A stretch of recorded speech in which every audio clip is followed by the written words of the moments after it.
పవిత్రమైన రంజాన్ మాసంలో ఉపవాసాలు, ప్రార్థనలు మాత్రమే కాకుండా మానవత్వం, దాతృత్వం కూడా ఎంతో ముఖ్యమని నిరూపించిన హృదయానికి హత్తుకునే సంఘటన దొర్నాల్లో చోటు చేసుకుంది. పేదలు, ప్రయాణికులు, కార్మికుల ఆకలి తీర్చేందుకు ముందుకొచ్చిన సేఫ్టీ డ్రైవర్స్ అసోసియేషన్ సభ్యులు 300 మందికి అన్న సత్పరణ కార్యక్రమాన్ని నిర్వహించి సేవాభావానికి నిలువెత్తు ఉదాహరణగా నిలిచారు.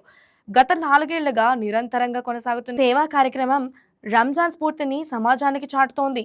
పూర్తి వివరాలు మా ప్రతినిధి నివేదికలో తెలుసుకుందాం.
ఈ వీడియో మీకు నచ్చినట్లయితే లైక్ కొట్టి షేర్ చేసి మా వైకే టీవీ ఛానల్ని సబ్స్క్రైబ్ చేయండి.